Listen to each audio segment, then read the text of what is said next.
Okay, excited to get back to work here today and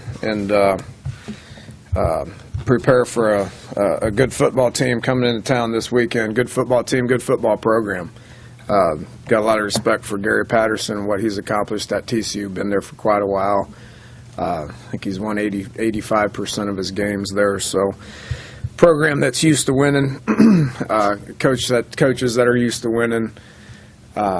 Players and fan base that are used to winning, and they're coming off a couple of tough losses, new conference, quality of opponents are pretty good, and, playing a lot of young kids, and we'll expect them to continue to get better and better over the course of the remaining 5 games that they got. Offensively, they pose a lot of problems. They obviously had to switch quarterbacks to the freshman, Boykin, who's a dual threat guy, who's dangerous with his feet and, has some weapons around him. All the receivers that they got are quality players that could have went to a lot of different programs. And they do a tremendous job of distributing the ball to a bunch of different people. Defensively, always been known for playing really good defense. Gary Patterson's defenses have been very good, giving up more points and yards than they would like. They're not used to that, and everybody's complaining about what's wrong, but they're doing a good job of staying true to their schemes and coaching their kids up. I think they got one senior on defense, and the rest are younger, inexperienced guys, and play hard. They're a program that's played with tremendous effort and tremendous passion over the course of the years, and this year is no different. It's the same stuff. It's the same people I see on tape. It's the same schemes. It's the same effort. It's just they're playing some pretty good people, and I expect them to get better and better. The thing that really stands out about these people is special teams. I think they lead the Big 12 in many categories. Got a young punter, but he's booming the ball. They're playing a lot of bodies. So they got a lot of moving parts. Got a tremendous returner in the Dawson kid, number 11. He returns both punts and kicks. Is dangerous, gets out in the open. But they again, it's a lot of young guys that they play on that unit, and they do it well.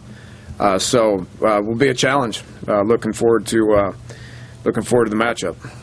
Questions? You see a lot of similarities between them and you guys?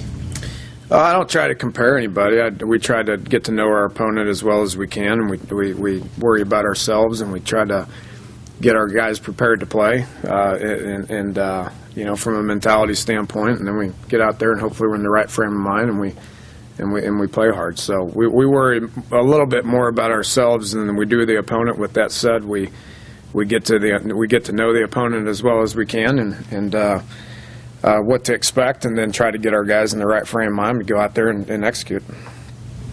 Dan, the different defensive scheme's a little unique, though I guess Texas Tech runs something very similar now, but how unique is it? Is it difficult to attack?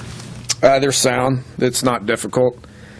It's a sound scheme. I guess it'd make a lot of people around here happy if we switched to a 4-2-5 version, seeing how TCU is pretty good at it, and Kansas State's pretty good at it, and Texas Tech's pretty good at it. It's not scheme. I don't know how many times I got to say that. But they play their scheme well. They coach their mentality well. They coach their personnel well. They coach their alignments and their techniques well. You mentioned Boykin several times and what he can do. It sounds like there might be a chance he might not play after the injury at the Oklahoma State game. If he can't go, do you have any idea what to expect from their offense? I mean, we don't know if he's going to play or not. We don't know if any of these guys are going to play. They don't know if any of our guys are going to play either. So, what you do is you can prepare for what's on tape, and they got a good quality quarterback behind him. I've watched him won a state championship in high school. Kid's a good player. If it happens to be him back there, I doubt they're going to be able to change their scheme in a week. Schemes are hard to switch. So what you do is what you do. What's the biggest thing you guys have changed in the last 2 weeks? Well, since how we decided not to switch back to the 3-3 stack, or we decided not to go to a 4-2-5, or we decided not to start running the option. We decided not to go just 100% empty because we had a little bit of success with it against Baylor, then we probably didn't change a whole lot. Hopefully we changed, we got refreshed, and our mentality is good, and our body language is good, and our confidence is back up, and our players are excited about playing. We practice hard this week, and we get out there, and we're excited to play a football game. We go out there and we play it to the best of our ability. Coach, it seems like with Geno specifically, it seems that regardless of the circumstances, whether he's fielding Heisman questions, talking after a couple tough losses, he's always got the same mindset. Never really gets too high or too low. Is that how unique is that, and how valuable is that for a player at this level? He's mature. You got to have a lot of guys like that, but he's mature and has been in front of that camera a lot. Has been under center fielding snaps for many years, and so he's one of the most experienced guys that we got, obviously, and he's been in that situation before, and he knows how to handle those situations. He needs to handle the loss a little bit better. And we talked about this last week, but he's not responsible for a loss. There's a whole bunch of people that play in the game. There's 50 to 60 people that play in the game. A lot of coaches that are involved in the game. So there's a whole lot of people that can accept responsibility for what happens, whether it's good or bad. And that needs to be his mindset. Dana, within their 4-2-5, they've in the past they've done something kind of strange where they'll play like zone on the left half and man on the right. Are they still doing that, or is it young enough or not? Not as much. Not as much. It's harder to do that with as many spread teams that are out there. But they match stuff a lot more than they do. They will play man, which sometimes I don't know if they get confused. Sometimes I get confused on, if it's man or zone, or if one side's man, one side's zone, or any of the rest, because there's a lot of matching routes that go on that look like man. And there's a lot of pressure. It's 50% man, 50% zone pressure. So when they're pressuring, you don't get a beat on whether it's going to be man or zone or any of that. So they're very sound in what they do, and they don't have a lot of busted assignments, and there's not a lot of free people going. They don't beat themselves on defense, so to speak. So. We can't worry about teams beating themselves. We got to execute, and we got to know what they're doing, and we got to get out there and play with high energy and make our own breaks. With regard to that, though, I didn't understand a word you just said about those things. It must be difficult if you're trying to figure it out on the fly. They do that for a reason. Does it deceive? Does it confuse? Yeah, it can, but it's sound. There's something to be said for, his retention with coaches is pretty high. Dick Bumpkus is a really good football coach. He was 2 years ago. He was at the Broyles things with me and got to get to know him a little bit. But he's been there a long time. He's been coaching there a long time. Chad Glasgow's back with them after 1 year at Tech, but has been with them for a long time. Their retention with their defensive staff is impressive, and Gary's been there for going on, I think, 15 years doing the same stuff. So you get a whole bunch of people that believe in what you're doing, you get pretty good at it. You get people saying the same stuff in the 4 or 5 different meeting rooms that exist on one side of the ball. They're all saying the same stuff, and they all kind of know what they're thinking. So that's a huge reason why their scheme is pretty good, and they don't have a whole lot of mistakes because they're all on the same page and they're all coaching it the same way. So in that situation, it allows you to be a little bit more creative in small little ways. Again, it's more about how you teach them to the mindset and how you teach them to play with effort and be physical and be really good at your technique is a whole lot more important in this game. Dana, how healthy was Stedman last week? And obviously his absence in the second half of the Texas Tech affected you, and if he wasn't 100%, how much of that is part of your offensive problems right now? I didn't know we forgot how to coach, and I didn't know our offensive problems were incredibly magnituded by one guy. That's not ever going to happen. I mean, are we better with Stedman out there at 100%? Yes. Are we better with 100% out of Sean Alston? Yes. Is that the reason we lost? No, it's not. There's a whole bunch of things that go into it, and we're working hard to try to fix them.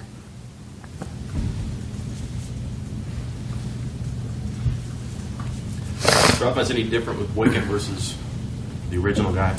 I'm sorry, the what? The offense much different, TCU's, with Boykin versus the original guy? I didn't. I'll be honest with you, I didn't study the offense as much before. We got 4 good games that we used. I'm sure the defensive guys got in there and looked at it. The 4 games that we broke down are the ones that he's been in. That's a whole lot more important. You had a veteran quarterback that was a physical presence. That was a big dude. So he ran the ball probably a little bit more. But you can't you can't come up with just 100 different ways of trying to put the ball in play, especially throughout the course of a week. So what they've done the last 4 weeks is they're missing a good running back.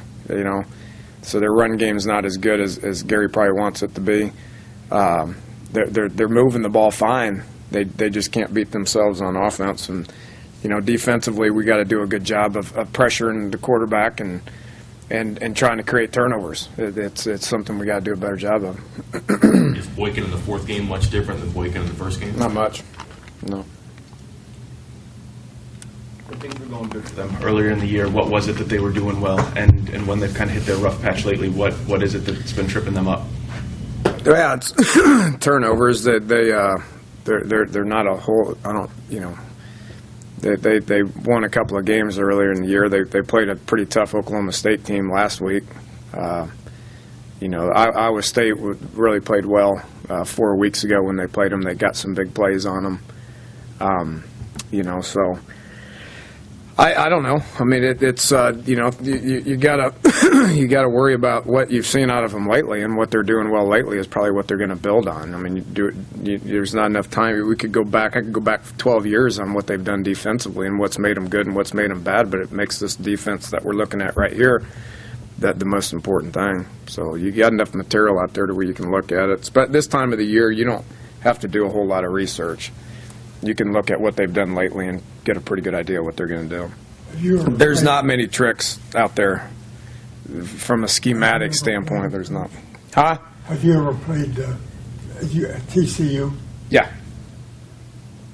Yeah, I have twice. Early 2000. Gosh dang, I forget this. I forget what happened last week. Early in our career at Tech, I think it was probably 2004, 2005. We won pretty good, scored a lot. And then 2006 or 7, I don't remember, we played at TCU, and they played really well, beat us 10-7. Coach, weather-wise, you inside today? I figured we're preparation for Rutgers, right?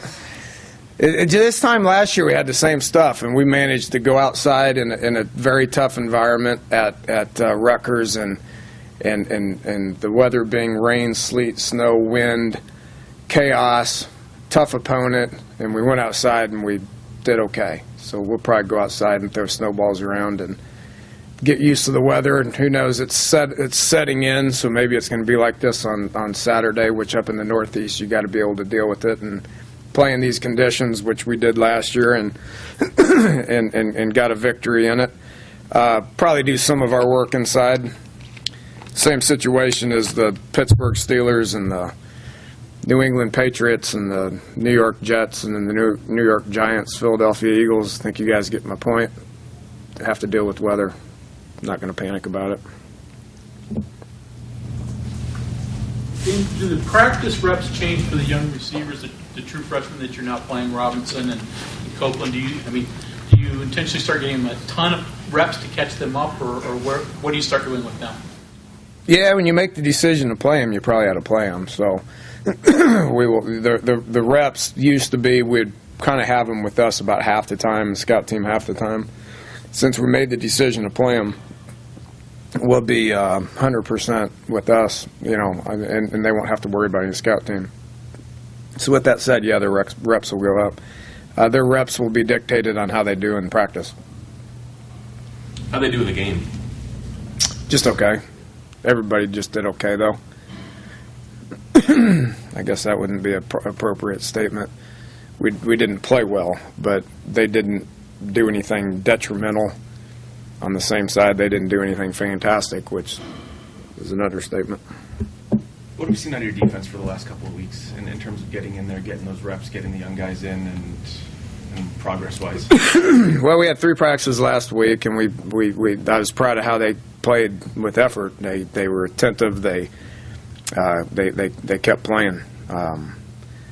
You know, if 5 and 2 teams that are coming off a loss pout and feel sorry for themselves, are probably not going to finish the year very well. And you know, there's approximately, there's a whole bunch of teams in the same situation as we are. If you look at the Big 12 standings, I mean, it's very similar to what we are. You know, there's some teams coming off of losses, and how you handle those losses are what you're eventually going to be made of. So the way our guys came back, they played hard last week. They were physical. They lined up and played with effort. So wanted them to get away from it for a couple of days and be 18 to 22-year-old kids, and they did, and came back Sunday ready to go. They were glad to be back on Sunday, and we had a good practice up in the indoor on Sunday, and then hopefully we do the same thing here today. Gino obviously throws a lot of passes between games, practices, and all that type of stuff. Where in the benefits of a bye week does it come for a starting quarterback? How important is it for him maybe to get the rest on that arm? I don't think the arm's a big deal. We're only out there 3-4 times a week. From a mentality standpoint, I think it came at the right spot, right time. And what was the buzz collectively among your assistants when they got back from recruiting? What was out there? This was harder to tell because we're in some new spots. You know, we hit. You know, we're in some areas that we had been before, but we're there to kind of more evaluate and try to get into some spots and see some kids we hadn't seen yet for the first time. So did a good job of evaluating guys. It was, you know, some long flights and some long drives to be able to get that situated and back here on time for Sunday at practice. You know, it was good to set our eyes on people. That doesn't have an immediate effect on some of these kids that are from all over the country. You know, just because they see a West Virginia guy doesn't automatically say that I want to go to West Virginia, because these kids got many options and they're from many parts of the country. So, but it allowed us to put our eyes on them. It allowed us to evaluate them, make decisions on whether we're going on them, whether we're not going on them. And then it puts us in position to recruiting them, which means we got to spend many hours recruiting these guys over the course of the next 2 to 3 months. And how it ends up playing out is like any other recruiting battle. I mean, who knows what the trick is to be able to get them. It's our job to try to figure that out. Danny, you can obviously evaluate them a lot on tape. What are the benefits of evaluating them in person, having somebody actually physically there? From a presence, it helps. And just eyeballing them, you know, just to see what their height is and what their size is, and you can't tell any of that stuff on tape. So you got to get out there and you got to put your own eyes on them and see for yourself if it's exactly what you're looking for. When you're recruiting a junior college guy, you don't want to be wrong. You got to identify what your need is and then go see if that kid fits that need. And then he's got to research us and see if the need's on our end, if it is what it is. I don't want to go there and sit behind a guy for 2 years and not play. So. Dana, is Broderick Jenkins still out? No, he's fine. I don't know if he's fine. I mean, we got, from an injury standpoint, everybody's practicing, but Travis Bell's out for the year. I think you guys know that. Juwan Snow's out for the year with his shoulder surgery. Avery Williams is out for the year with the neck surgery. So those 3 guys are out. Everybody else is practicing. Hopefully we'll be ready to go. Okay, thanks, Coach. Mm-hmm.